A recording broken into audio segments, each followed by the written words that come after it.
da chefe. Pessoas menos mais ou menos. Vamos acostumar.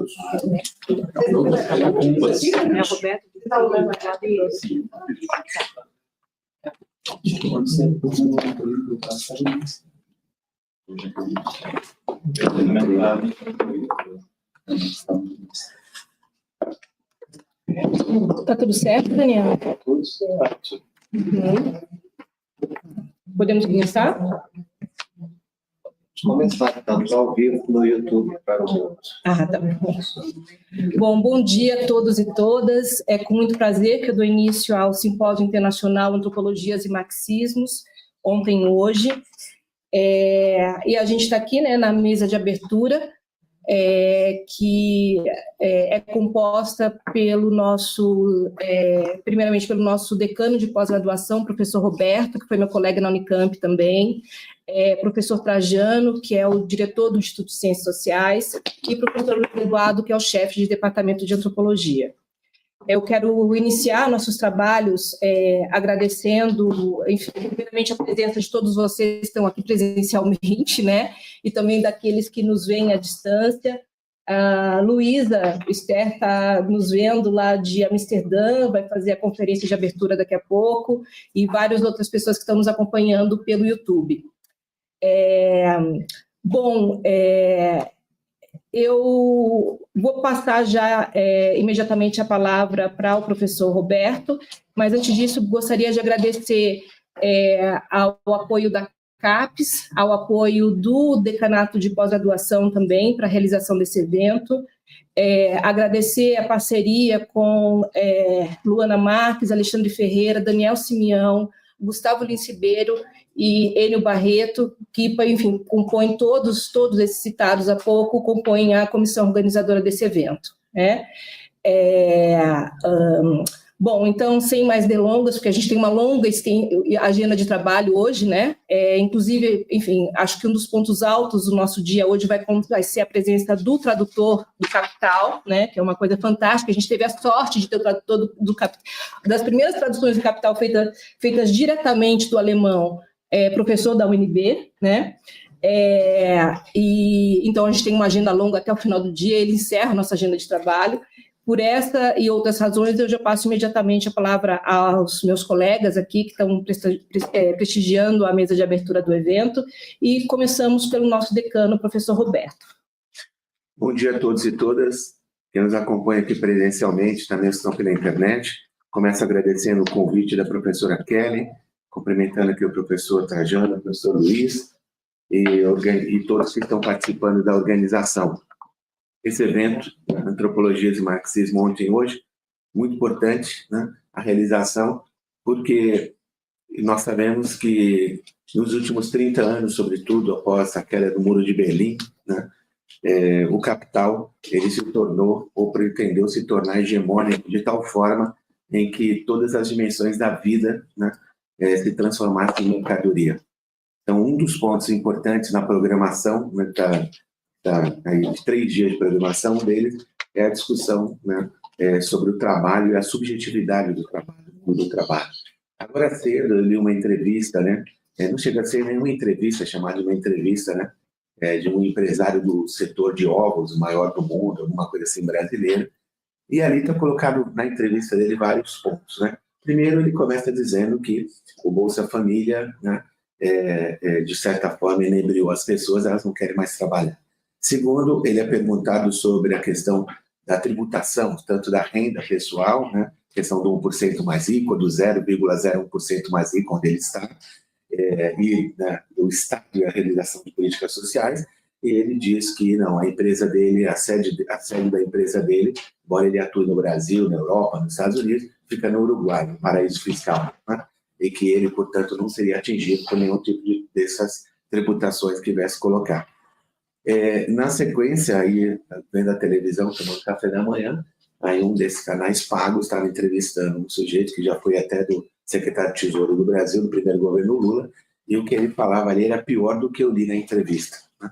Então, ou seja, que embora o capital não conseguiu e nem vai conseguir, digamos, sabendo absorver ou colonizar todas as dimensões, né, da vida, né, transformando tudo em mercadoria, né, mas o fato é que eles continuam não só nessa trilha, mas também parece que conseguem reverberar mais do que aqueles que não optam, né, não lutam contra a barbárie de diferentes formas, podemos dizer assim, que o capitalismo vai assumindo no século XXI. Né? Quando a gente lê trabalhos, né, do David Harvey, que é um antropólogo, mas atua também na geografia, foi professor na John Hopkins, foi professor no Estado de Nova York, os trabalhos do Harvey chamam a atenção, né, é uma antropologia, né, uma das antropologias no plural, assim como o marxismo no plural, de como que a cidade expressa, as diferentes formas que a cidade também expressa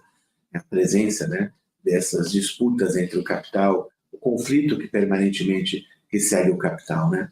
Uma professora, a Beverly Silva, no trabalho dela chama a atenção, tem uma das frases que chama a atenção no trabalho dela e importante que ela diz, né? Onde o capital vai, o conflito vai atrás. Então essa noção de que o conflito vai ser suprimido dessas relações, é claro que cada vez mais ele vai se tornando brutal os instrumentos utilizados para tentar neutralizar, né, não só a resistência, mas pensando a partir da universidade também, o pensamento crítico.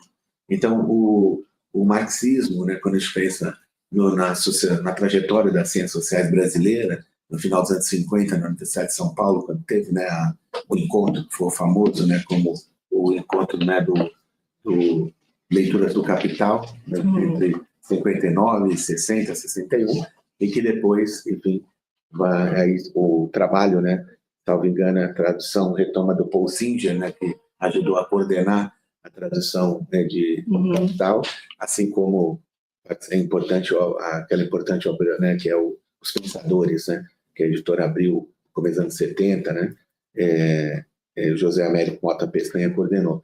Então, esse trabalho, né, esse seminário, né, Simpósio Internacional, espero que resulte também, professora Kelly, na publicação, não, claro, aqui no YouTube vai ficar disponível, né, nos debates, mas também, né, um livro, quem sabe, para poder circular mais também, e é isso que a universidade, né, tem que seguir fazendo, ou seja, cultivando, né, o pensamento crítico, cultivando as diferentes abordagens, né, nas ciências sociais, em especial aqui na antropologia, de tal modo que esses conflitos, né, que vemos hoje, né, na sociedade contemporânea, de um lado tentando erodir o contrato social e do outro lado, né, como que vai se assumindo novas formas, não só de resistência, mas também de imaginar o presente e o futuro, né? No seminário está Ontem, Hoje, mas também é o Ontem que ajuda a construir o Hoje, mas que projeta o futuro. Muitíssimo obrigado, parabéns mais uma vez pela atividade. Muito obrigada.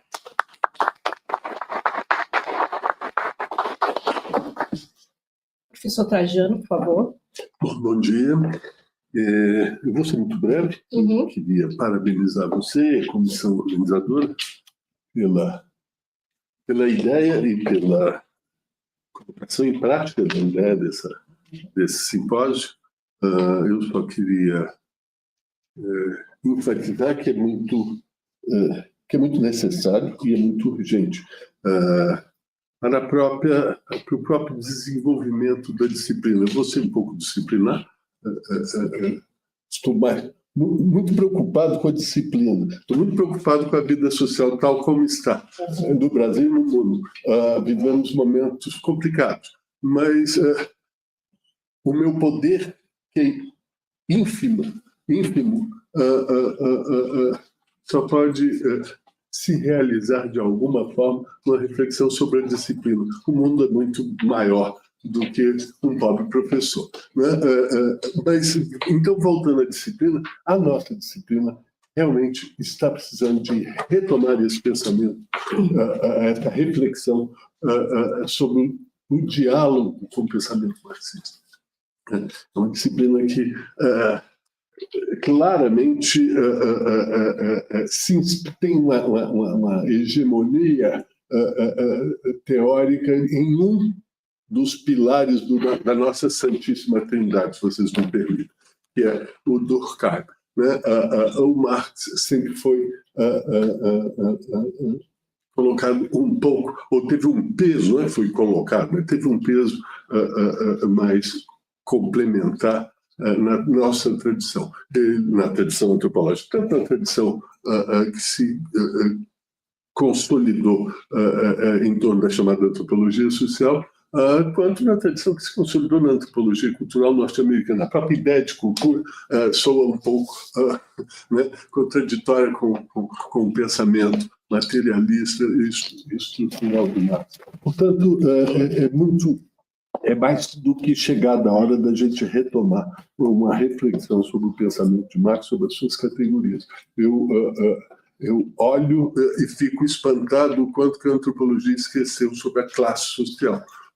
Para pensar desigualdade, poder, classe mais ou menos desapareceu. Ela nunca foi muito forte no pensamento antropológico, por causa das próprias sociedades que os antropólogos se debruçavam tradicionalmente, no passado, há 40, 50 anos, a situação mudou já há muito tempo, né? Mas, mesmo com a situação mudando, mesmo com os antropólogos voltando para sociedades complexas, de larga escala, urbanas, a ideia de classe se perde muito. Eu acho que é urgente a recuperação crítica, obviamente, desse conceito e de vários outros conceitos produzidos por Marx e pela tradição marxista. Então, só queria parabenizar vocês e desejar 2, 3 dias, né, de muito sucesso e de um pensamento muito criativo.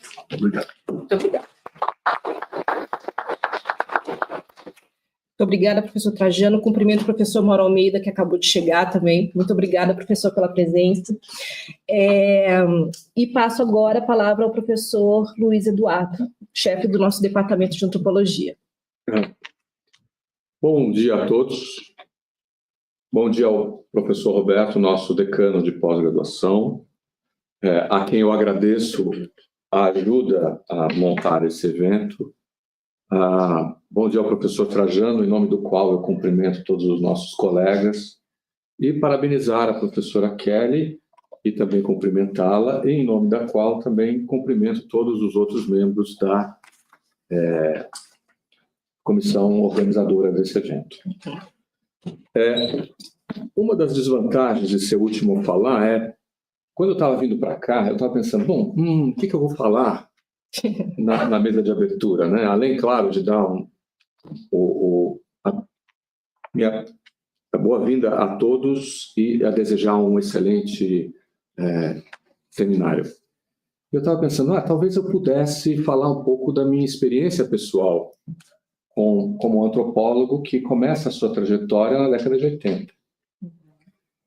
Mas aí o Trajano já falou. Eu fiquei assim, talvez falar um pouco sobre qual é o objetivo a importância de falar isso, da relação da antropologia e marxismo, como a gente precisa retomar esse diálogo que passou um pouco esquecido na nossa disciplina. E aí eu estou dando um depoimento de quem fez essa trajetória a partir da década de 80, em que os antropólogos todos conheciam Marx, mas a gente dialogava muito pouco com eles. A exceção, claro, né? Entre outros, Godelier, o Hardy, que o professor Roberto acabou de mencionar, mas também o professor Roberto já o mencionou. Então, eu queria falar um pouco para vocês sobre a minha perplexidade. Eu acho que o mundo de hoje ele se tornou de uma maneira tão complexa que parece que os nossos instrumentos analíticos não dão conta de nos oferecer respostas razoáveis, no sentido de que elas nos satisfaçam. Pelo contrário, parece que a nossa perplexidade ela também caminha com a realização da fragilidade dos nossos instrumentos metodológicos. E eu acho que uma das maneiras que a gente pode colocar, ou pode pensar e tentar resolver essa perplexidade, é voltar um pouco para o passado, para os nossos, vamos dizer assim, pais fundadores, e nos perguntarmos assim, que sentido eles fazem hoje? Como é que a gente pode dialogar com eles e, a partir deles, pensar o mundo de hoje?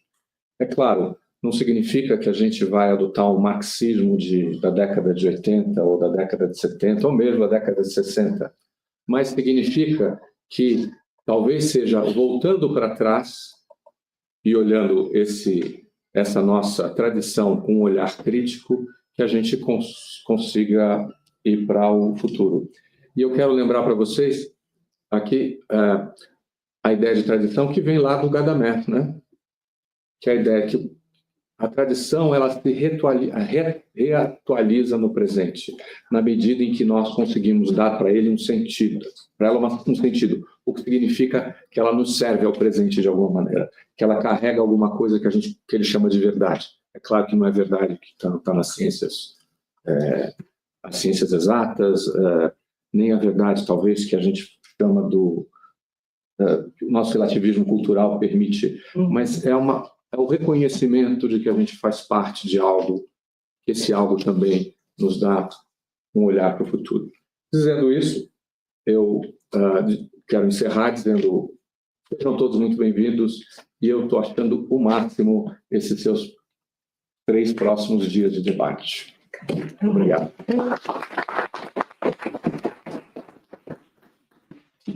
Bom, vamos lá. Eu vou pedir um pouquinho do tempo de vocês para compartilhar algumas reflexões sobre o que eu chamei de arqueologia desse simpósio, para vocês entenderem um pouco por que eu, enfim, junto com o professor Gustavo e outros colegas, mobilizei recursos e investi tempo na formulação dele, né? Eu preparei aqui uma apresentação, entre outras coisas, porque essa história toca em questões afetivas que me são muito caras, que tem a ver com a minha história de graduação, e eu quis compartilhar algumas coisas com vocês. Então, bom, é a primeira vez que eu estou usando esse aplicativo, então vamos ver, espero que ele funcione.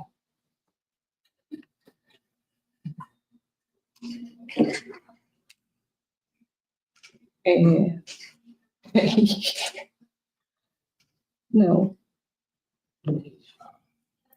Foi. Agora. Demora um pouquinho. Bom, gente, então, a proposta desse simpósio, ela é resultado de encontros e desencontros, né, que marcaram a minha formação acadêmica, mas eu não estou aqui para falar de mim, né, só estou trazendo a minha formação acadêmica como uma manifestação da formação acadêmica de muitos de nós, né. E queria, enfim, chamar vocês para pensar isso junto comigo, né? Então, eu vou falar da minha trajetória, mas para pensar um pouco na trajetória da própria história das ciências sociais e da antropologia no Brasil, né? Bom, primeiramente, ele nasceu, né, a proposta desse simpósio, das memórias que eu tenho da minha formação em graduação em ciências sociais na Unicamp, entre 1993 e 1998, né? E do encontro dessa formação na Unicamp a seguir com a formação que eu tive aqui na UNB, em mestrado e doutorado em antropologia social, né? E a seguir, já eu profissionalizada, do meu encontro com antropologia econômica, que foi realizado mais ou menos a partir de 2007, e de outras coisas, como, por exemplo, a orientação da tese do Alexandre, que está aqui também participando da organização desse seminário. Bom, então vamos lá. Queria compartilhar algumas dimensões da minha formação na Unicamp, né? Bom, como aluna da Unicamp, eu fui exposta a uma tradição marxista muito forte, né? E há um processo de formação em que a ciência política fazia parte da rotina do diálogo da antropologia, e eu quis aqui resgatar algumas dessas figuras que, para mim, foram fundamentais na minha formação. O Marco Aurélio Garcia, que depois veio a ter um protagonismo fundamental nos governos de esquerda no Brasil, Evelina Dagnino, Márcio Pótimo, que foi meu professor de economia, hoje é presidente do IBGE, depois, outras figuras, aqui eu não consegui fazer esse slide direito, bom, mas enfim, melhorou. Outras figuras muito importantes também, Ângela Araújo, que me ensinou Gramsci, Décio Sais, que me ensinou Althusser, Ottaviani, que também, enfim, tinha uma inspiração marxista muito, muito forte, e, sobretudo, Ricardo Antunes, né, que foi responsável pelos meus inesquecíveis cursos de Marx, vamos assim dizer. Jamais vou esquecer as performances do Ricardo, né? Bom, e aqui, pensando um pouco nisso, eu resgatei os meus programas de curso, que eu tenho todos arquivados da graduação, né? Então, tem aqui um programa de curso de Teoria do Estado, moderno, curso esse ofertado pela Ângela Araújo, o programa de curso de Economia Brasileira e a questão da Teoria da Dependência, ministrado pelo Márcio Pottmann, depois um curso de Teoria do Estado Capitalista, ministrado pelo Décio Sais, depois um curso de Cultura e Política, ministrado pela professora Evelina Dagnino, né? E aí, claro, também nesse processo de buscar arqueologia, fui nas minhas notas, minhas notas mesmo de aula ali, né? Consegui localizar a minha primeira aula sobre o conceito de mais-valia com Ricardo Antunes, né? Enfim, provas aqui do Márcio Pottmann, provas do curso sobre Gramsci com a Ângela Araújo e tal, né?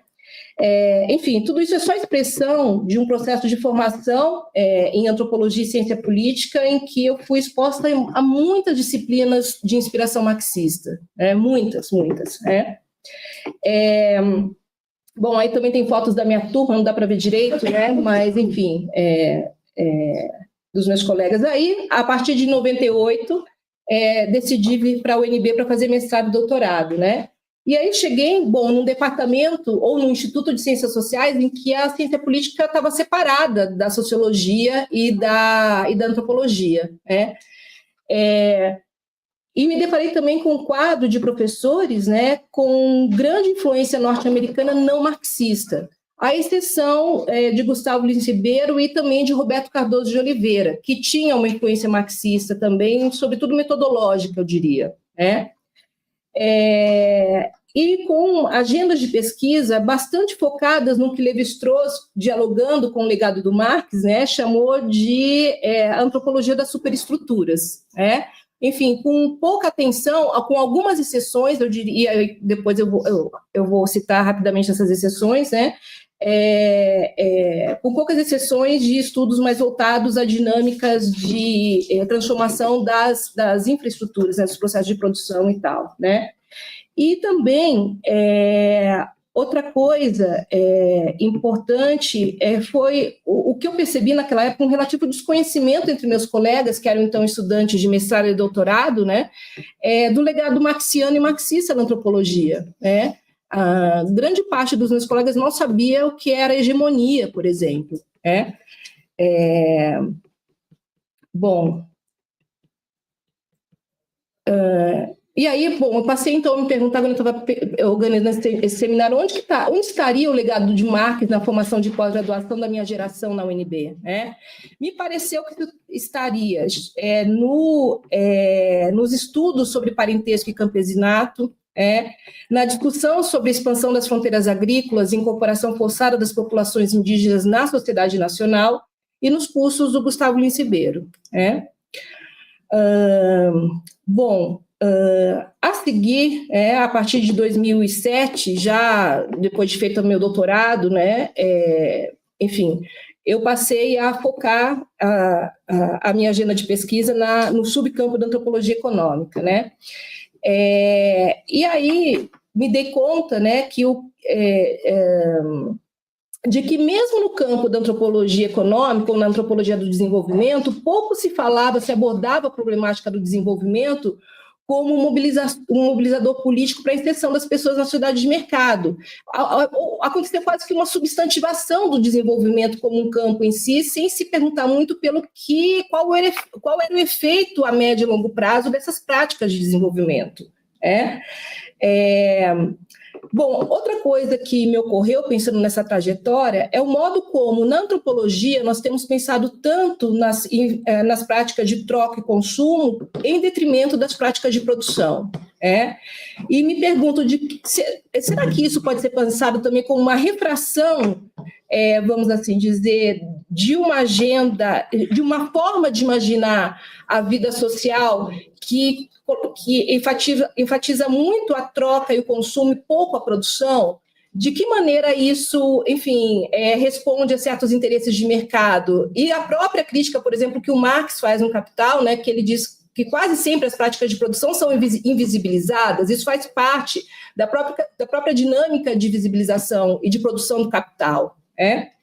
E também, e aí eu estou fazendo uma autocrítica, né? Passei a pensar, bom, por que as práticas, por que eu mesma, ao longo dos últimos 20 anos, né, qualifiquei a minha linha de pesquisa como processos de invenção, transposição e subversão da modernidade.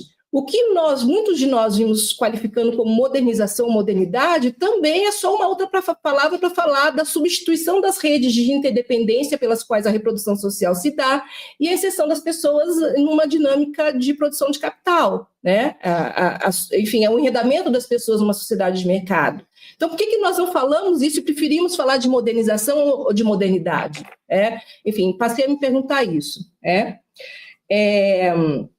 Bom, outra experiência muito significativa para mim foi a orientação da tese do Alexandre Fernandes. E, peraí, gente, alguma coisa aconteceu aqui.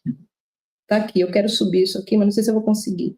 Bom, não dá para ver direito aí, mas o Alexandre que está ali, né, foi responsável pela construção de uma tese de doutorado intitulada Nação Florindo nas Casas, a produção de parentes nacionais no ambiente camponês em Timor-Leste, em que ele, enfim, fez uma coisa, acho que um movimento analítico inédito no campo de produção de conhecimento contemporâneo sobre Timor-Leste, que foi a mobilização de categorias de inspiração marxiana para entender o processo de transformação social ali. Isso também me tocou muito, né? E me fez perceber enfim, o quanto esse legado analítico pode ser importante, revela certas coisas que outras molduras analíticas invisibilizam. Bom,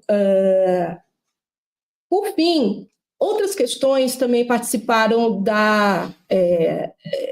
enfim, desse processo de gestão e composição desse evento, né?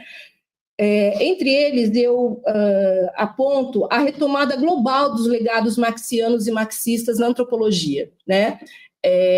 Enfim, talvez Marx nunca foi tão marginal em outras ciências sociais como foi na antropologia. Ele foi muito marginal, sobretudo na tradição norte-americana, né? Não tanto na francesa, como o professor Mário Almeida belamente demonstra nos seus textos. Acho também que o aprofundamento das desigualdades tocou muitos antropólogos do norte global que passaram a serem eles mesmos expostos a um processo de superexploração no mundo acadêmico e talvez por isso tenham passado a retomar também os legados marxistas e marxianos para dar sentido à sua própria experiência, né? Houve uma precarização radical do trabalho acadêmico no norte global, e Marx passou a fazer sentido para dar, enfim, para dar algum tipo de explicação para a própria situação em que esses antropólogos vivenciavam, né? E, por fim, também, eu destacaria algo que me parece que talvez a gente esteja começando a ver no fundo do túnel, uma certa crise do pós-modernismo, e uma insuficiência das pautas identitárias para a inclusão social, Então, essas são algumas questões gerais que estiveram, assim, no horizonte para a gente organizar esse seminário, né? Bom, esse simpósio, né? Diante disso, né, a nossa expectativa, como comissão organizadora, é que o seminário possa vir a resgatar legados marxistas na antropologia e, enfim, testar a sua relevância para a compreensão de certos fenômenos contemporâneos, dado o seu lugar marginal, historicamente falando, na antropologia brasileira, desde alguns anos para cá, né?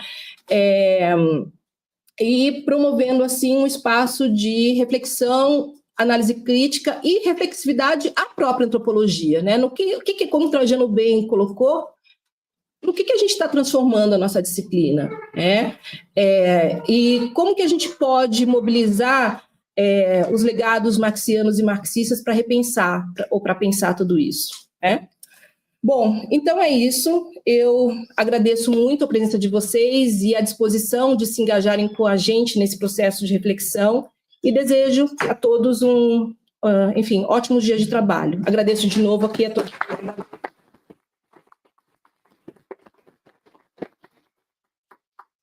Bom, então a gente vai agora dissolver a nossa mesa de abertura e vamos para a nossa conferência de abertura com a professora Professora Luisa. Muito obrigada. Claro, com certeza. Isso. Muito obrigada, Roberto.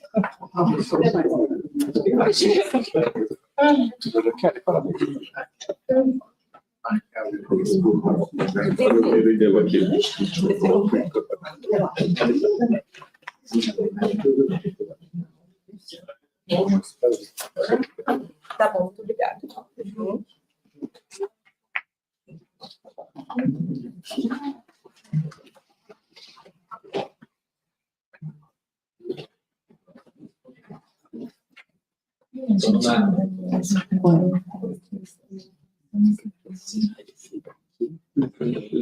Hoje.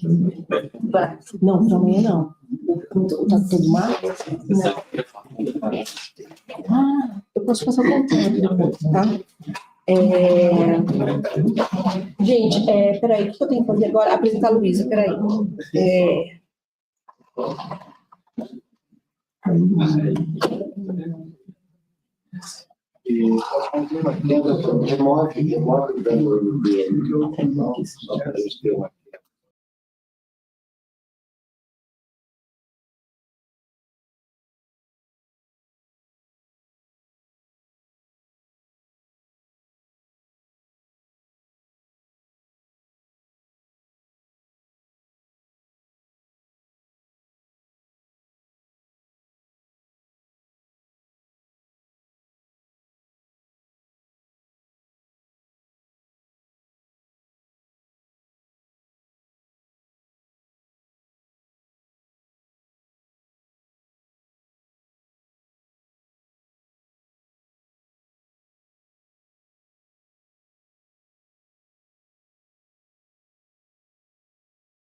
Ela já tá mais? Já aqui é o que estou aparecendo. Você vai chamá-la e a gente tá bom, tá bom. Bom, gente, bom dia de novo. Dando continuidade aos nossos trabalhos, eu gostaria de apresentar a nossa primeira conferencista, a professora Luisa Steur. Luisa, I don't know if I'm pronouncing your name right, so feel free to correct me. A professora Luisa Steur, ela é professora associada do Departamento de Antropologia da Universidade de Amsterdã. E, entre outras coisas, ela é também a editora-chefe da revista Focal, que é a revista de antropologia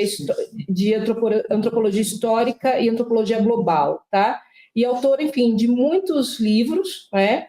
Entre os quais eu vou destacar um aqui, que é o livro intitulado Mobilização Indigenista, confrontando o comunismo eleitoral e as formas de vida precárias no contexto de pós-reforma em Kerala, que é na Índia, né? A professora Luisa tem desenvolvido pesquisas na Índia e em Cuba, numa perspectiva comparativa, e tem disponibilizado contribuições muito importantes para a retomada do marxismo na antropologia, razão pela qual ela, enfim, é a primeira conferencista do nosso simpósio, né? Originalmente, a professora Luisa estaria aqui conosco presencialmente, mas ela teve alguns problemas de saúde que a impediram de viajar. Por isso, ela está fazendo a conferência à distância, tá bom? Luisa, are you hearing me? Yes, I am. Okay, great. So thanks a lot for being here again. And please take your time to deliver your conference. Thank you. Okay.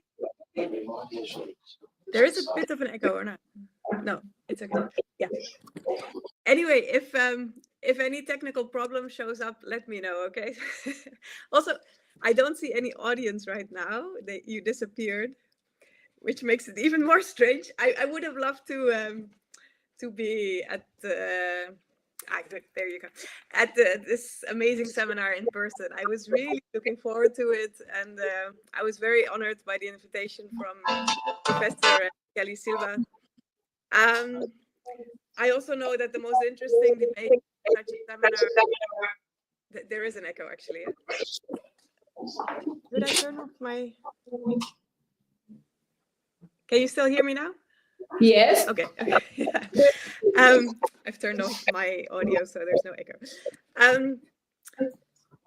I know that the most interesting debates happen on the margins of a seminar like this. I organized a seminar of more or less this size 2 years ago. We called it Decolonizing the Revolution in Amsterdam. And really, being present is so much better than having to connect over Zoom. But yeah, I got this post-COVID syndrome. I'm now suppressing my headache with painkillers. I'll be fine. But that is the reason I couldn't do the journey.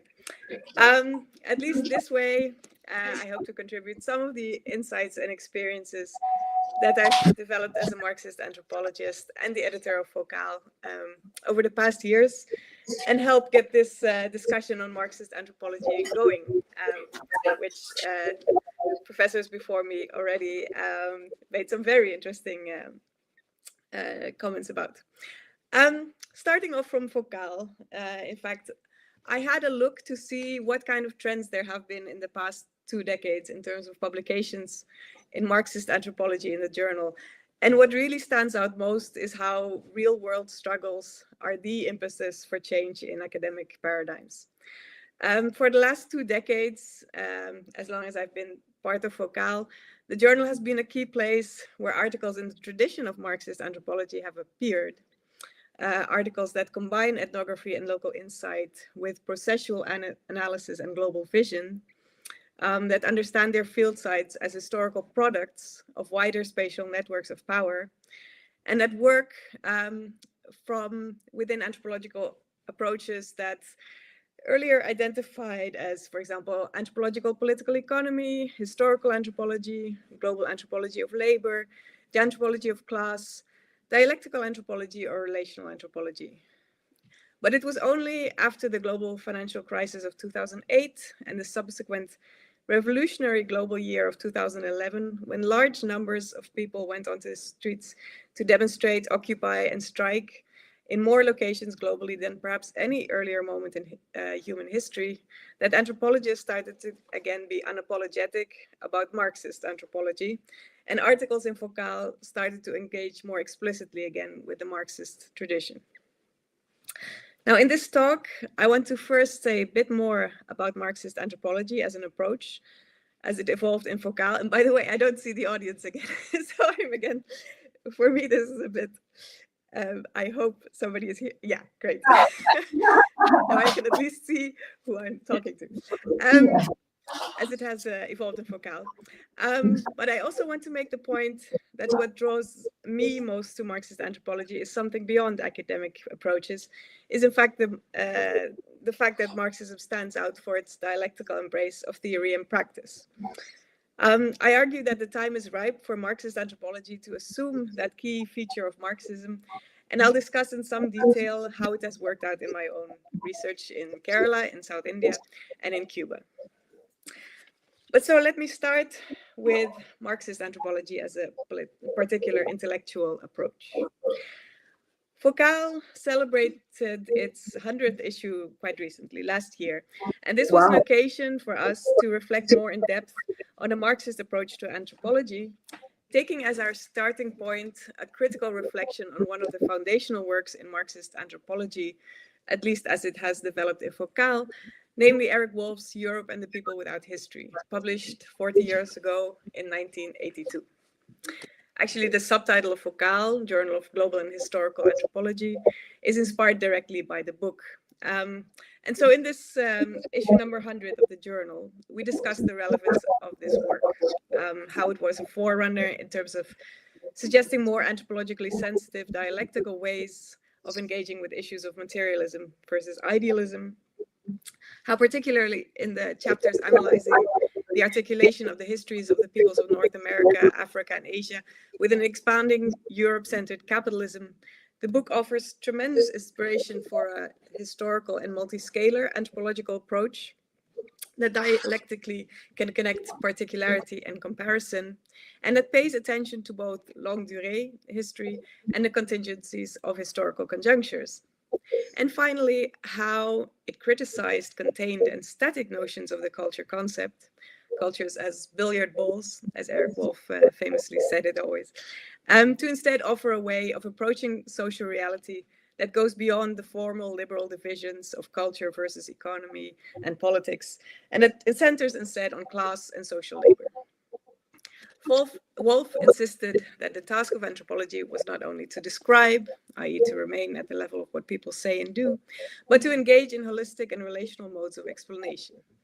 Indeed, at Foucault, we continue to be inspired by Wolf's approach that avoids becoming fixated on the ethnographic present and instead looks at social reality as a bundle of multi-scalar social relationships in motion, an emotion whose direction can only be grasped by looking at what Wolf called structural power, which is the often overlooked but crucial power manifest in the relationships that not only operate within settings, but also organize and orchestrate the settings themselves. Now, in the decades since the publication of Europe and the People Without History, some of the more latent possibilities in that work have been further developed. A geographical, urban, and spatialized Marxism has, for instance, become much stronger since the 1980s, and geographer David Harvey, who was already mentioned by one of the speakers, has become a popular intellectual globally, and not coincidentally, professor of anthropology at the CUNY Graduate Center, the very department where Wolf spent most of his career. There is also a strong presence of feminist Marxism in academia today, associated with popular intellectuals like Silvia Federici, Nancy Fraser, and Angela Davis. And as I will discuss more when it comes to my own research, the dialectical analysis of race and class and of caste and class, both of which Wolf in fact engaged with much too little, is making a comeback and leading to much more attention to racial capitalism and caste political economy.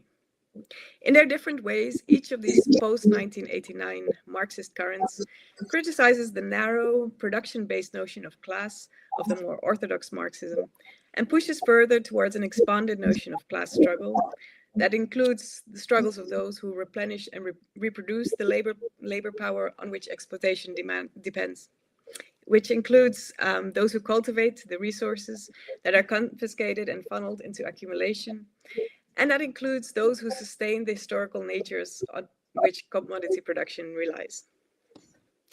Now in Foucault, we have also continued to develop global and historical anthropology that refuses to take capitalism for granted and rather treats it as an all-round anthropological object of inquiry. Publications in Foucault have focused on, amongst others, labor, class, surplus populations, post-development, post-socialism, post-colonialism, racial capitalism, austerity, new capitalist extractive and oppressive social forms, finance, migrations, and associated social contestations. Marxist anthropologists have approached such topics with an interest in materialist historization, periodicity and conjunctures, and an interest in the modes in which subjects and locations reproduce themselves via labor, care, collaboration, and organization, within and against the larger forces of history, amongst which the imperatives and relationships of capital accumulation play such an oversized role. Thereby, a Marxist anthropological perspective makes a difference vis-a-vis other progressive currents in anthropology by taking hegemony and confrontation seriously, by looking at structural power, and by placing popular politics within the wider rhythms of the reproduction of capitalism. So I guess by this point, you have a picture of how in Foucault we see Marxist anthropology. But I haven't actually touched on what for me is the most important aspect of anthropology. Because honestly, I'm one of those Marxists who didn't come to Marx in the first place because I was enthralled by reading Das Kapital. Some people are, nor because I was so much taken by Europe and the people without history. In the first place, I was drawn to that aspect of Marxism summarized in Marx's famous dictum that philosophers have only interpreted the world in various ways. The point, however, is to change it. Quite frankly, my embrace of Marxist anthropology was primarily driven by the desire to develop knowledge that can be effective in leveraging the power for ordinary people to make history. Interestingly, it's precisely this point in Marxism, the point of practical political relevance, that Wolff actually dissociated himself from when advocating for a Marxian anthropology, stressing that his was an academic endeavor, quite apart from the Marxist politics of the day. Of course, until 1989, the institutionalized socialisms of really existing socialism and the Euro-communist parties, the orthodox Marxists that the new left actually reacted against, still had a dominant claim on Marxist heritage and truth in the real world. And in that context, one can understand the urge to distinguish Marxian efforts from the existing Marxist hegemons. Moreover, it was simultaneously still taken for granted in Wolff's academic circles at the time, as it had been since 1968, that intellectual work was a practical and effective, not merely theoretical contribution to social revolutionary projects. Most of Wolff's students in New York, in fact, were part of different new left movements around the world, including Brazil, I believe. In other words, it is understandable that Wolff pretended to be aloof of Marxism, even when building on Marx's conceptual apparatus, and implicitly still very much hoping to contribute to the politics of ordinary people gaining historical agency. In our times, I believe, however, that we can be less aloof, and as this seminar does, indeed assert our approaches as Marxist anthropology, assuming the political implications thereof. In our times, the demise of the dominant Marxist political projects has cleared the space for Marxism to again become primarily associated with anti-capitalist militancy rather than with the endless factionalism of the democratic left or the failed large-scale authoritarian efforts of really existing socialism. With the 2011 worldwide mobilizations, a strongly anti-capitalist rhetoric has moreover re-emerged and pushed the problem of social inequality and the idea of class from the margins to the center of the debate around the world. The truism that reigned in the first 2 decades after the global victory of capitalism has become destabilized. That is, few people today still believe that what's good for capital is good for all. Now, of course, we know that many of the post-2011 anti-capitalist mobilizations still remained hesitant of Marxism. Occupy Wall Street, for instance, embraced practice and practical solution over theory, and in doing so was spectacular but also short-lived. The Black Lives Matter protests starting in 2014 initially did include strongly anti-capitalist demands. These demands, however, got lost when suddenly even capitalists seems to embrace the Black Lives Matter movement. The movement thereby again yielded remarkable symbolic achievements, but as many Black Marxists point out, little impact on the prison industrial complex and the dynamics of racial capitalism. Meanwhile, the environmental justice protests, led for instance here in Europe by Extinction Rebellion, while starting out in the anti-politics or beyond politics mode of many of the 2011 insurrections, are now, it seems, realizing that effective change can only happen through conscious strategizing within and against the capitalist relations impeding the necessary structural change. I think we are seeing a waning of the anti-Marxist political populism of the left, the kind celebrated by Chantal Mouffe and Ernesto Laclau, and instead a growing consciousness of the role of Marxism in confronting the class processes driving the spiraling inequality, racism, environmental destruction, and end times fascism that we are witnessing in this current age of counter-revolution. So the time seems right for Marxist anthropological engagement to proceed consciously again from that contradictory unity of theory and practice that is such a hallmark of Marxism. In this respect, the late Michael Borroway suggested that social change is leveraged effectively by engaging in a necessary dialectic between utopian and anti-utopian praxis. To change the world, one needs to wrestle with the utopian conviction that the status quo is not natural or inevitable, and that it is possible to find a way to change it. Indeed, this utopian tendency in Marxism sees concepts as a way to interpret social processes and sees ideology as a moral force. To change the world, it is also necessary, however, to engage with the anti-utopian question about what is obstructing the realization of change, and thus to treat concepts sometimes as reflecting real mechanisms and ideology as a distortion of the truth. Those opposite, utopian and anti-utopian tendencies, need each other, for an all too persistent anti-utopian Marxism will, at the end of its analytical journey, be unable to discover anything of use to the actual struggle of labor, while Marxism, stuck in its utopian extreme, will become a mere moralizing about capitalist defects and socialist values.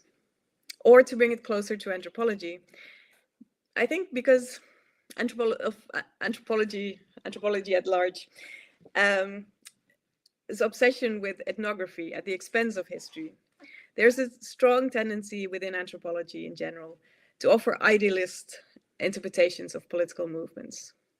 To such idealism, a materialist realist critique is a necessary antidote that Marxist anthropology can offer, though the aim of that should not be to simply spread cynicism about the possibility of change, of course, but rather to contribute to the more utopian Marxist striving of problematizing capitalism, not succumbing to the all too realist assumption that we also find in anthropology at large, especially with its increasing professionalization, that confronting capitalism is old-fashioned or conceited.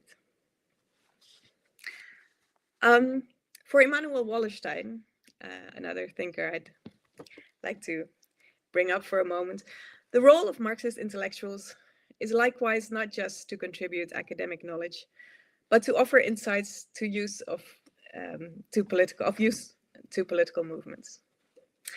Wallerstein reminds us that Marx and Engels themselves warned of utopia as a bourgeois ideology. They accused those critiquing social reality in the name of egalitarianism of offering, in their words, politically noxious subjective lucubrations about the moral society. This is their flowery language, of course. In our era, however, which Wallerstein calls the era of 1,000 Marxisms, it is recognized that utopia is always ideological, and that distinguishing between ideology and reality is not always the point, but rather to distinguish between escapist utopia versus a utopia aimed at envisioning a strategy of change that will in fact work. In other words, utopia as a will to change the world effectively as a precondition to understanding it.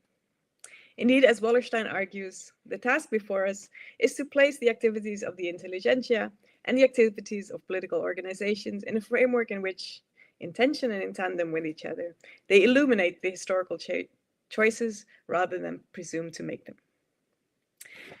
Now, this for me has been the foundation of my engagement with Marxism as an anthropologist in my own research. So let me take you through some of that research a bit after. Is the pace okay? Not too fast?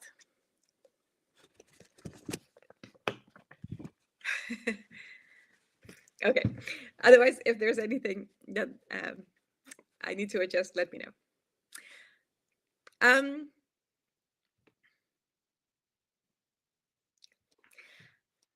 You still hear me, right? I don't hear you. But Okay. now I do. Ok. Não, eu acho que não dá para colocar tela cheia. Luisa, it would be great if you can speak a little bit slower. Slower. Okay. Yeah. Okay. Thank you. So, please go ahead. Take your time. Go ahead. No rush. Okay.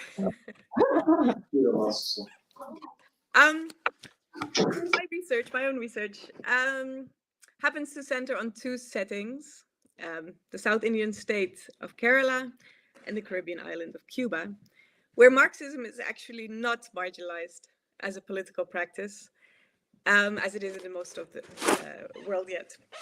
This makes it, in a way, extra interesting for me as a Marxist anthropologist. And I've noticed that I work from quite a different approach than the most prominent Marxist global intellectuals engaged in Kerala and Cuba, like Helen Jaffe and Vijay Prashad, who tend to position themselves largely alongside the local Marxist political leadership, who they identify as representatives of an ongoing popular movement. Jaffe and Prashad mainly analyze the dilemmas of socialist governance in a hostile, anti-communist wider environment, and thereby they have to counter liberal and conservative critics of Kerala and Cuba. But like the two Marxist governments in question, I see these intellectuals as unable of pinpointing and politicizing emerging social tensions that could indicate new directions of class struggle. And that's precisely the thing that I, as a Marxist anthropologist, am more interested in. Indeed, the anthropological status quo, I try to... I would suggest, no problem, I would suggest you to start again from the point about your research, because there was a noise. We couldn't follow you very well. I think you are scratching the paper on the microphone or something like that. Oh, okay. I'm sorry. No problem. So could we start again? Point about your research? Right. Great. Okay. Thank you. Sorry. No problem. Okay. What I was saying about my own research in the South Indian state of Kerala and also in Cuba is that I noticed that my approach to things is quite different from some of the most prominent Marxist intellectuals commenting on these settings.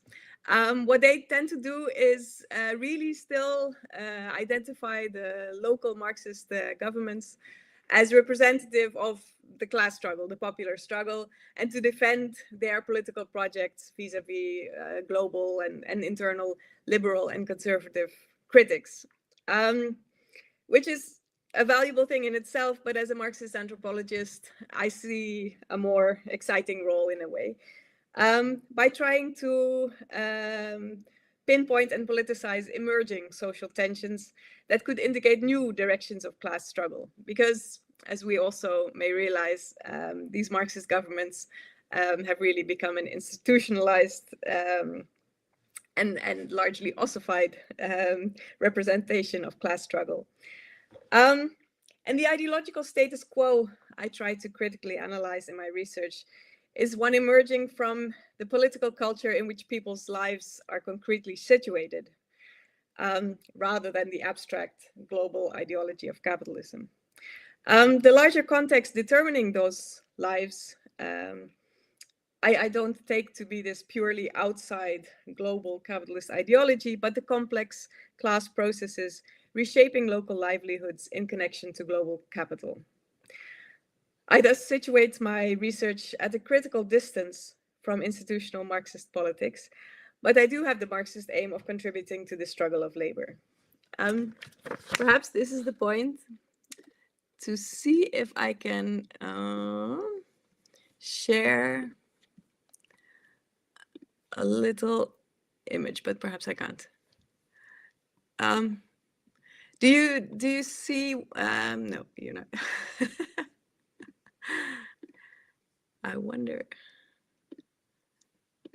Now, I'm probably not going to be able to share images with you. That's okay. I was going to share some pictures from Kerala, but it's not. Luisa, just a moment. So we are managing Kerala. We are managing. I was technical mainly trying to put into perspective the antagonism between the institutionalized left and the new social movements on the left, and offering an analysis of the new capital-driven, insidious forms of exploitation and exclusion that the struggle of labor is up against, but that seldomly are discussed in the political polemic of identity versus class. In Kerala, my ethnographic entry point was the Communist Party of India, but I soon discovered that they were more busy defending the status quo than in organizing an ongoing struggle of labor. At the forefront of this was rather an organization calling itself the Adivasi Grand Council, so Adivasi meaning indigenous, whose leadership consisted of people identifying themselves as indigenous and Dalit, meaning outcast or oppressed. Hanging out with the movement activist, I was introduced to a wealth of critical materialist analysis of caste, building on intellectuals like B.R. Ambedkar and Ayan Kali, and furthered at present by the brilliant Dalit Marxist intellectual Anand Teldumde. Analysis growing out of this tradition provided a much more critical conceptualization of caste-class dynamics than those offered by communist thinkers. But ironically, also within the Adivasi Dalit movements, such analyses were being marginalized as political dynamics drove the leadership to focus ever more on expanding on the virtues of indigenous identity rather than analyzing the political economy they sought to intervene in. Wanting to find out why this new indigenous movement was popular amongst ordinary workers, I decided to move to a village where the majority of local agricultural workers had participated in a land occupation organized by the new indigenous movement. There I soon discovered that indigenous identification was certainly not the primary reason. In fact, people were still very ambivalent and uncertain about identifying as indigenous. But this did not mean that, as the Communist Party argued, the popularity of the indigenous movement could be attributed simply to outside forces, to an abstract globalization, or to the transnational circulation of ideas spread by international NGOs, promoting, according to the Communist Party, identity politics in Kerala. A Marxist anthropological analysis, in my view, avoids shortcuts like globalization or circulating ideas, and rather starts off with the question of how social labor is mobilized and how the conflict between those appropriating the surplus and those producing it is playing out, always mindful of the fact that this is something orchestrated at the level of structural power. Doing so, I could connect the dots between the manifestations of the ascendancy of financial capital in India and the fact that people were less interested in politicizing their identity as workers than as claiming indigenous land rights. In fact, as people were losing their traditional role in rice cultivation, they were also losing their identity as workers. Meanwhile, they were under increasing pressure to leave the land they lived on, land never actually granted to them officially because of their lower caste status. As land in the area was increasing in value, and hotel chains and rich individuals from Bangalore were buying it up to build holiday hubs. In such a context, wage strikes seemed futile, while the need to access laws granting special land rights to those who could prove indigenous identity became more urgent. In the context, moreover, of a retreating welfare state, where good education and social mobility became increasingly out of reach for the poor, and once again an upper caste only affair, it became understandable why people would grow skeptical of the Marxist party in power, all the more when it came to be seen as facilitating processes of dispossession, while offering only stale Marxist dogmas in return. In other words, rather than amplifying the discourse on the left that understood the rise of indigenous and Dalit protest against the Communist Party as a question of identity versus class, I offered an expanded class analysis of the popularity of the indigenous movement amongst ordinary workers, an analysis that drew attention to the material, caste-class processes of exclusion that were unfolding in ordinary people's lives. Now, I've done something similar but different in Cuba, and in the remaining time, I'd like to share a bit more about that in some more detail, also because it's more recent research. Also in Cuba, I first actually immersed myself in the political visions of, in this case, anti-racist activists, before commencing fieldwork amongst a workforce considered almost per definition Black in Cuba, that is the street sweepers and garbage truck workers of the municipal sanitation department, Los Comunales, in Centro Havana. Unlike in Kerala, however, I noticed that the visions of the anti-racist activists had little resonance, hardly any, with ordinary workers I hung out with. Rather than analyze the resonance of new activist visions with ordinary people, I thus had to explain the lack of resonance. And for a while, also encouraged by socialist academics like Rodrigo Espina and Fernando Herrera, local Cuban socialist academics, I considered the possibility that the lack of resonance stemmed from the fact that, even more so than in Kerala, the identity formulated by activists did not seem to make sense to Black workers, who might identify as Black in terms of phenotype, but were alien to the US-centered idea of Blackness as a potential political identity. This was a rather dissatisfactory explanation, however, and one that didn't yield anything of potential use for the struggle of labor. A breakthrough came from me when I started to become more immersed in the literature of a darker red tradition, as Arun Kunani calls it, the Caribbean tradition of theorizing the intertwined histories of capitalism and racism by Black Marxists like C.L.R. James, Eric Williams, Stuart Hull, and Walterio Carbonell. Those whose struggles were for socialism, but one centered upon the experiences of racism, colonialism, and imperialism. I realized that this darker red theorizing in fact helped me to bring into focus how global capital was instigating forms of structural racism affecting the most marginalized Cuban workers, such as indeed the workers of the sanitation department of Centro Havana, with whom I conducted fieldwork. Now, because of the limits of time, I won't be able to share the juicy ethnographic analysis that ensued in any detail, but what I will do is elaborate a bit more on my intervention in debates on racism in Cuba and the Marxist anthropological methodology that helped guide the analysis. So first, regarding the debate on racism in Cuba. As you probably know, as there are significant similarities with Brazil, I think, race has been a tabooed political subject from the early days of the Cuban Republic. José Martí, who you may know as Cuba's national hero of independence, saw the existence of racial groups, or talk thereof, as competing with the desired formation of an inclusive, raceless Cubanness.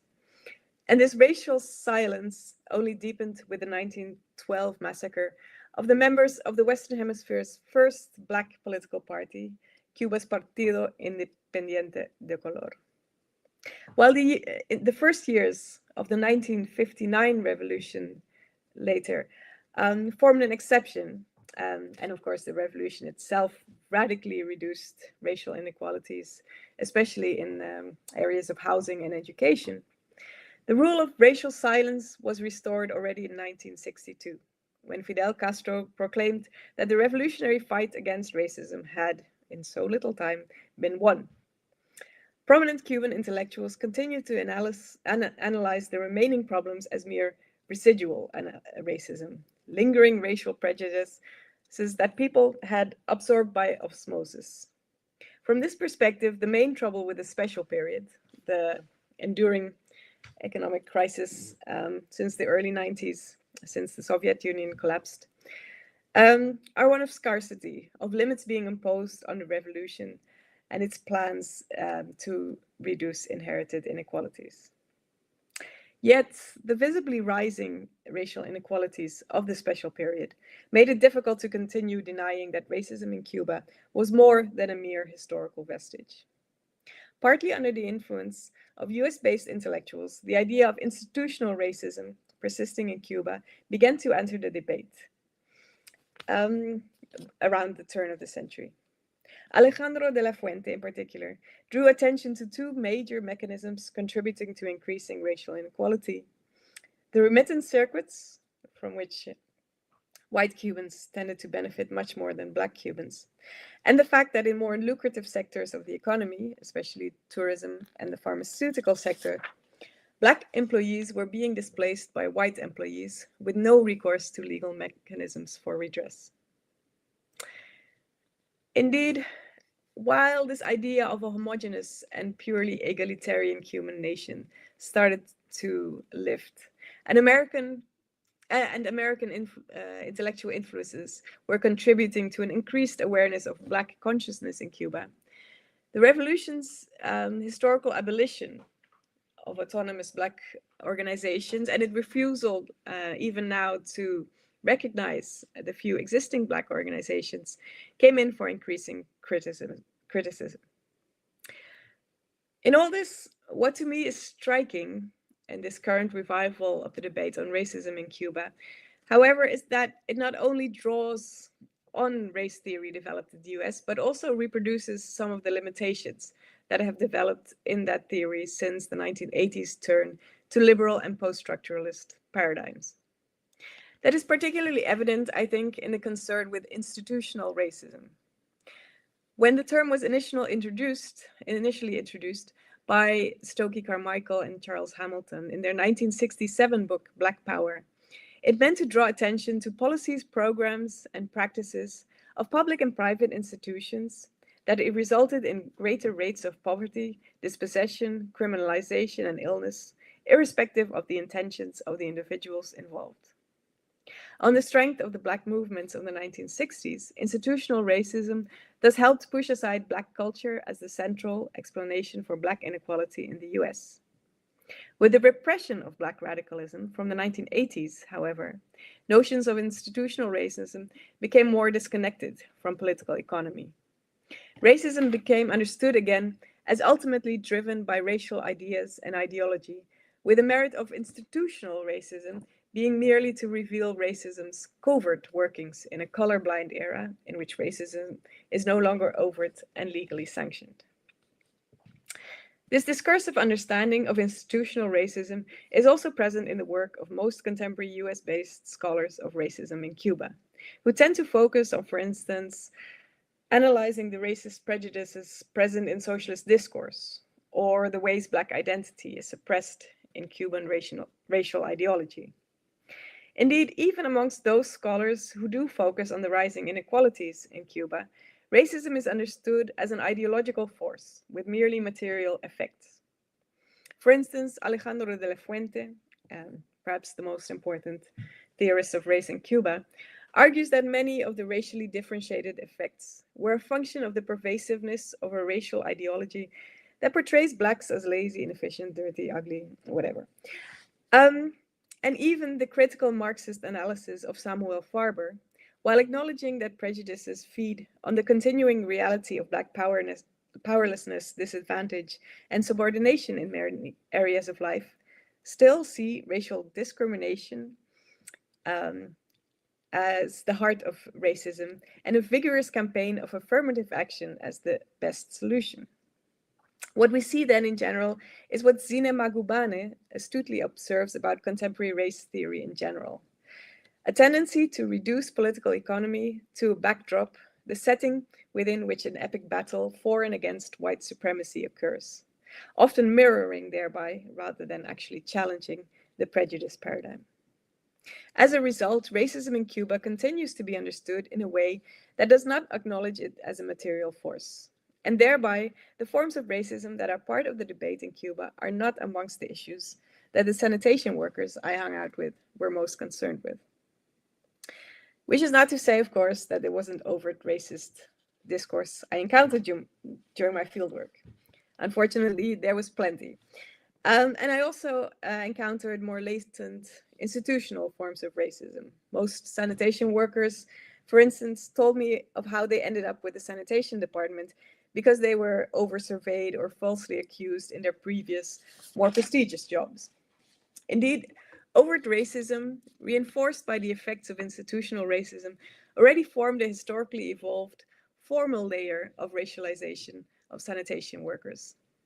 Still, both forms of racism were removed from the the daily injustices and problems that workers struggled with.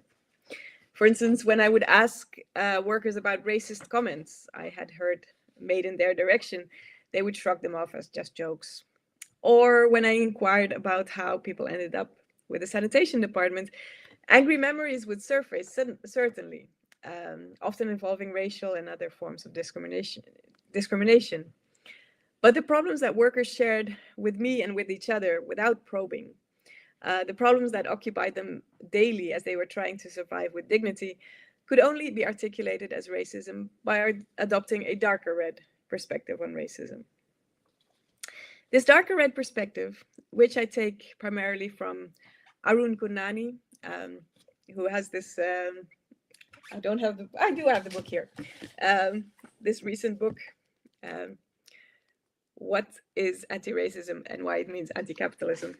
A very interesting book. This darker red perspective implies, above all, a commitment to understanding racism and capitalism as fully intertwined. And that, in turn, only makes sense if we adopt a more expansive definition of capitalism as the whole social order that takes shape around the dominant force of capital, including capital's background conditions of possibility, as Nancy Fraser calls it. Labor's exploitation by capital, then, is not only about the exploitation of concrete living labor in a defined working place, but also works through the pressures emanating from the whole of the capitalist system on abstract labor.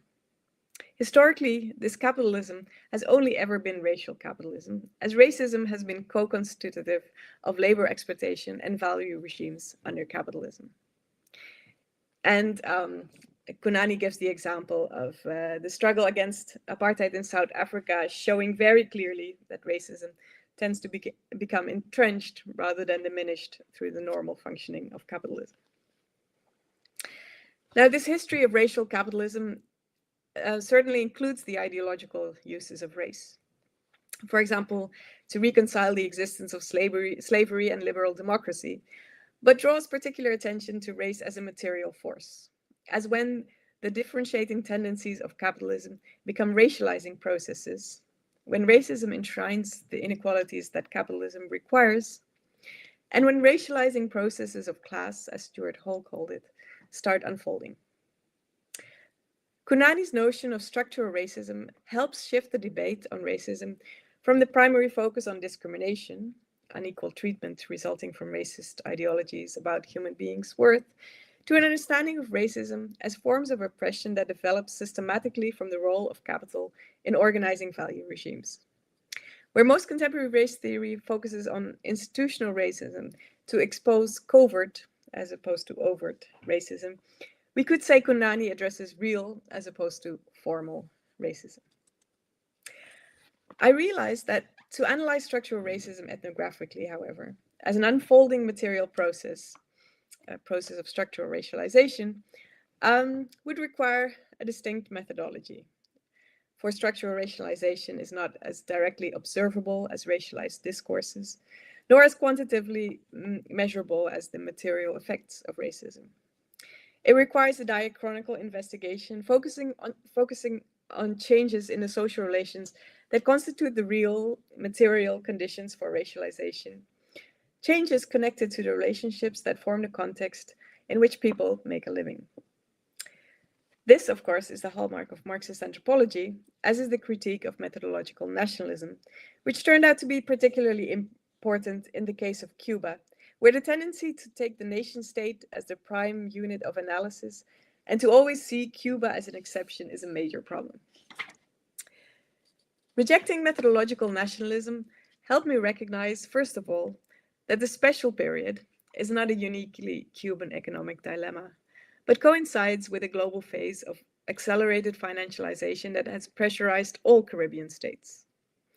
Indeed, the recent restructuring of the Caribbean political economy, most visible in tourism, export processing, mining, and migration and remittance flows, has not bypassed Cuba at all. Rather, the special period is a uniquely Cuban justification for attracting capital and acting as a more reliable debtor in global financial markets.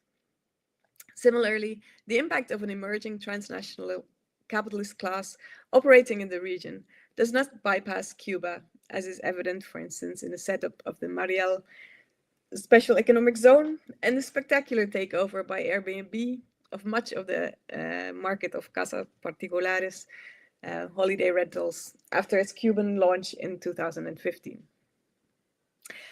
I also had to recognize that the key national reforms that so many analysts take as the starting point for any political economic change in Cuba are often, in fact, rather attempts to regulate processes already underway. A 2011 law officially authorizing the sale of houses did not produce Havana's real estate market. It merely sought to regulate the already emerging market, setting state-assessed property values, which again in practice didn't actually work, as houses continued to be sold for much more, thereby in turn prompting another reform, this time in the tax law. It's hence important to recognize that contrary to the general focus on national laws as determining social change, it is actually the global urbanization of capital that is the main driver of changes in Havana's housing market. Now, what this combination of Marxist anthropological methodology and darker red theories of structural racism yielded concretely in terms of ethnographic analysis, I don't have the time to present here in any detail. If you're interested, and if you want to read some of the juicy stories, I can refer you to my recent open access article in Race and Class. But summarizing, I can say that paying close attention to the changing relational context of the daily lives of sanitation workers in Centro Havana, as a global capitalist law of value began to reshape the neighborhood, it was possible to discern the contours of a particular process of structural racialization, made up of three combined processes. The first of those processes was one whereby socialist, workplace-centered welfare provisioning has been replaced, which were intended as decent salaries, but soon started to lose out entirely against inflation, leading to ever-increasing desperate precarity as the material welfare, the food rations, etc., had all been taken away. The second process was a process of workers being alienated from their neighborhood, as property relations, used to channel global capital, reemerged as decisive in people's ability to maintain belonging to the neighborhood. Many of these workers were forced, not politically, but by the reality of their houses collapsing and them not having enough money to repair them, were forced to sell their houses and then ended up being workers cleaning someone else's neighborhood. Finally, thirdly, I saw a process whereby socialist surveillance and disciplining, because of course the socialist state has always had that aspect to it, however, took a punitive turn in the context of sanitation work shifting from being about public health and hygiene, what was always the revolutionary rhetoric, to now being pushed more and being more about the status and attractiveness of a neighborhood for tourism. So property owners of the holiday rentals would take pictures of the accumulating garbage and complain to the local government about it and circulate it on the internet. And this started to be all much more about tourist profits than about health and hygiene. Now, although these processes involve relatively small scale and fragmented forms of capital, these holiday rentals mainly, constrained by a variety of socialist regulations, they constitute more than just, as socialists tend to claim, some visible inequalities and consumption patterns not related to ownership of the means of production. Also, the stories were not of the radical capitalist plunder and dispossession most readily associated with the global history of racial capitalism, but nevertheless, workers were being dispossessed of the general socialist welfare they used to enjoy. There's no violent segregation of population groups, but rather more subtle market-mediated processes of exclusion. No legal hard border separating the valued from the cheapened and oppressed, but an apparently socialist set of laws that in practice, however, tend to punish the more vulnerable.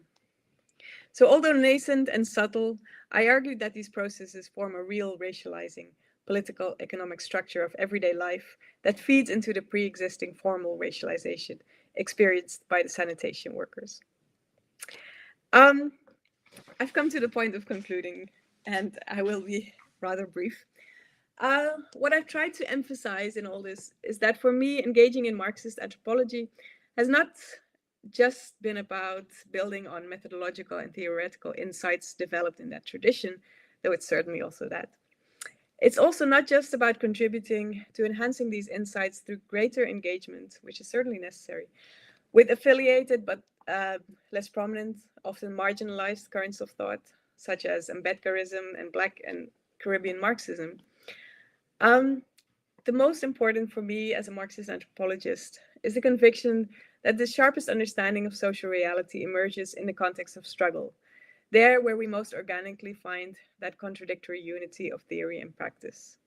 And as a Marxist anthropologist, I seek to capture the knowledge produced in the struggles of labor, while at the same time trying to contribute insights that may effectively contribute to that struggle, that mundane existential struggle that continues underneath all the apocalyptic headlines in today's world.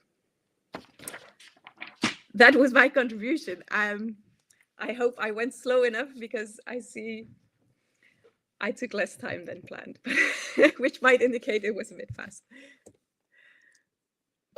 Gente, vamos bater palma aqui na sua aula.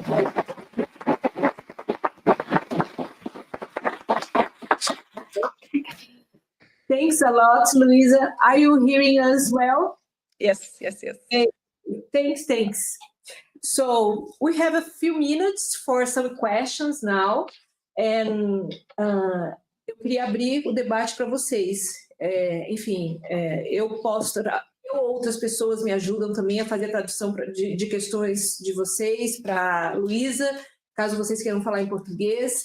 E aqueles que se sintam à vontade para falar inglês também falem, enfim.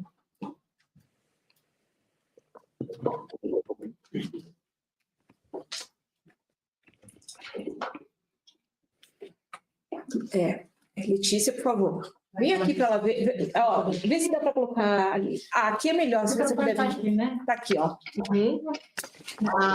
Hi, Professor Luisa. I'm Letícia. I'm here from Brazil, and I have a question both in terms of your research experience, but also regarding your experience as an editor at Focal. So you have this broader overview of these intersections and articulations between anthropology and Marxist analytics.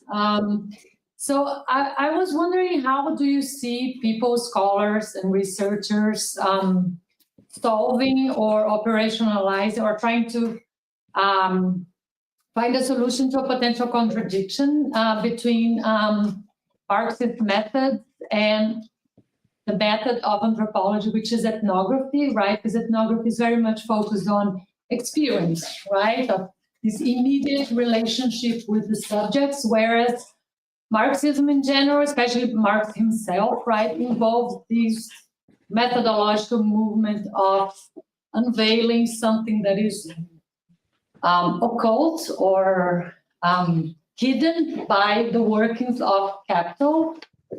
So, of course, there's probably not one solution to that. So probably at each research experience, people are struggling with this in different ways. And I do that as well. That's why I'm posing this question. So how do you see these people in actual scholars doing their research? How do they deal with it? And what kind of solutions, or how do they deal with this inherent contradiction between ethnography and Marxist methods? Yeah, that's a great question. Oh wait, I need to switch off the audio again, otherwise there's this echo.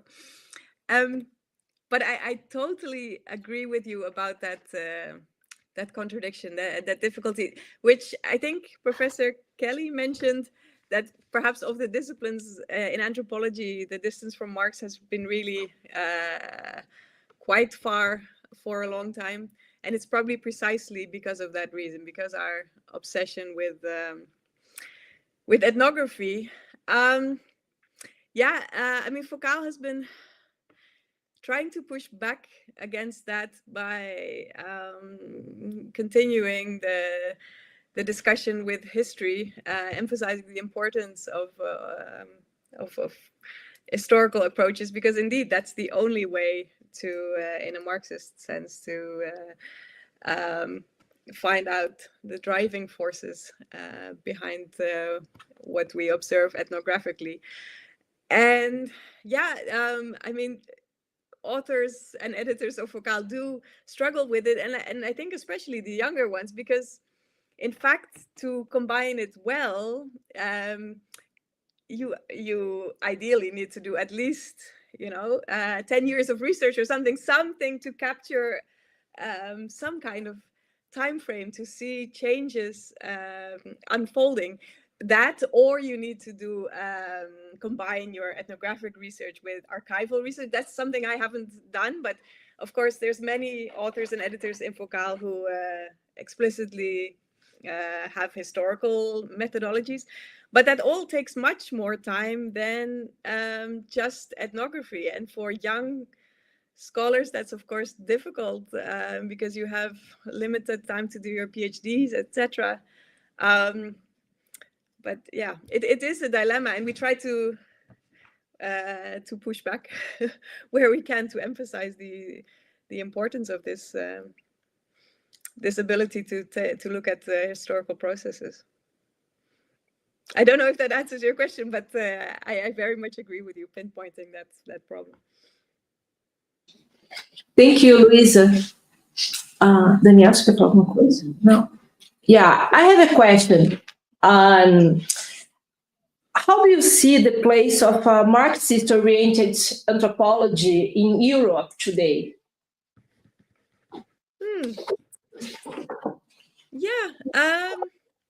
I mean, at the most recent EASA, the European Association for Social Anthropology conference in Barcelona, we celebrated the 100th issue of Foucault, and I must say the room was packed.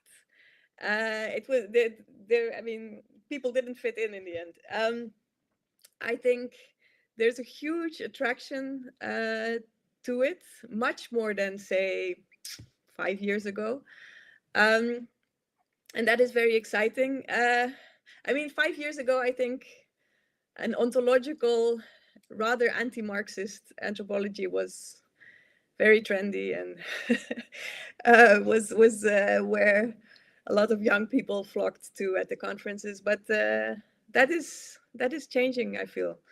So I'm kind of a little bit optimistic about that, although still, if I look at especially Northwest anthropology departments, less so I think in the South, Southern Europe, Marxist anthropology is stronger, I think, but Northwest anthropology departments are still, there's so much science and technology, ontology, and all, these approaches can be combined with Marxism, but not in the way that it's done there. There it's very, anti-Marxist.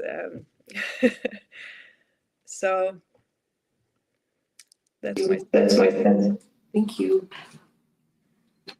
Outras questões?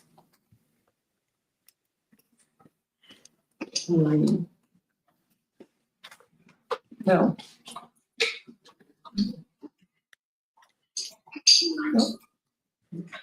So, Luisa, a gente está aberto aqui, tá?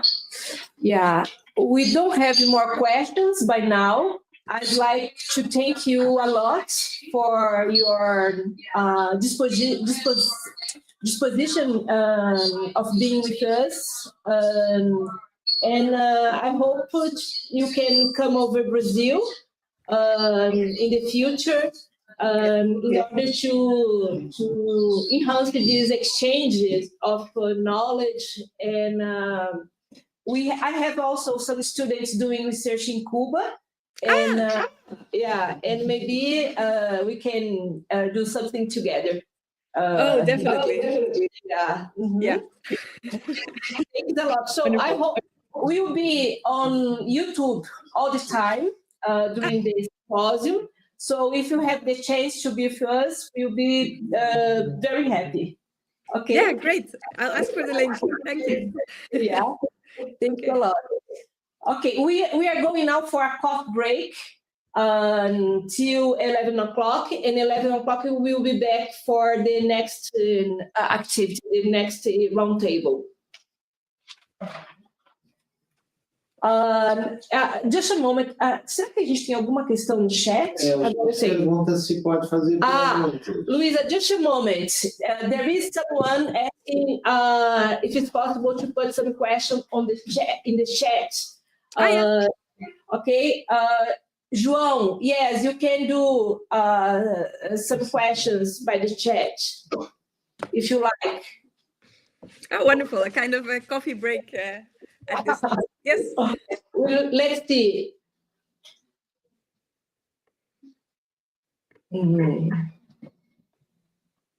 Bom, tem uma pergunta do Fred perguntando sobre certificado. Não, mas não é.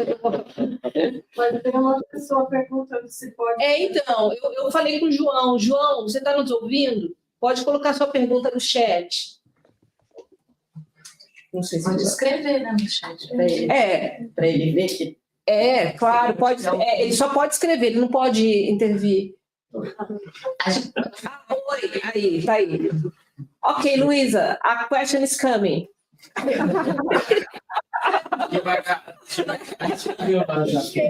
Onde? Daniel, para você.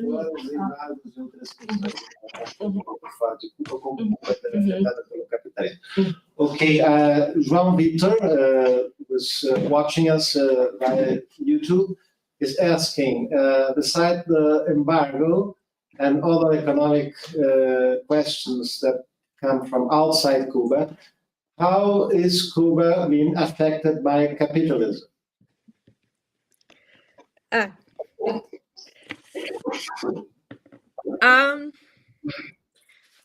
Well, I'm not sure if outside of Cuba is the most useful way of looking at it. I mean, there's a lot of flows of money, remittances and investments coming into a neighborhood like Centro Havana through these kind of inside-outside configurations of sometimes Cubans marrying a foreigner, but sometimes simply families channeling remittances. But then within Cuba, of course, a dynamic starts to unfold where these owners of rental houses, who moreover have the money to make it into a nice renovated building, etc., start accumulating at a rate that is incomparable. It's quite shocking if you compare it to the income of ordinary workers. I mean, salaries in Cuba say very little anyway, right? So I'm not comparing salaries. Sanitation workers' salaries, like almost everyone's salary, is so low that they don't live off that. And they have all kind of ways of using their position as a sanitation worker to gain money on the side, from using their carrito, their what is it? Their little cart for cleaning as an excuse vis-a-vis the police to be allowed to sit somewhere near a tourist shop where tourists might throw them $1, to using that cart as an excuse to rummage through garbage to find things to sell. All these little things, they do provide crucial income, but they're all very little ways of side income. Whereas the owners of the casas particulares, I mean, they tend to complain hugely about the taxes they have to pay. But if you look at it, if you dig into it, many of them anyway declare probably half or something of their actual income to the state, and then of that what they declare, they officially only have to pay, it's all a bit complicated, but it amounts to no more than 20%, which is not much at all. And those are dollars that they earn. It's at least $25, sometimes much more per night. Whereas the salary of a sanitation worker may be $20 monthly, plus then the income that they gain on a daily basis. But so you have people earning daily, if you actually look into it, and that takes a lot of work, because in Cuba you cannot rely on official figures and what salaries are, etc. You really have to dig into what is the actual income. But if you dig into that, you get property owners earning on a daily basis 20 times more than an ordinary worker sweeping the streets. So, and I would say that is definitely a capitalist process. So yeah. Perfect, Luisa. Thank you.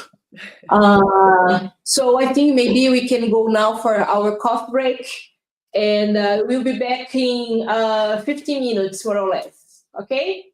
Thanks a lot, Luisa. Hope to see you in the future. Okay? Thanks.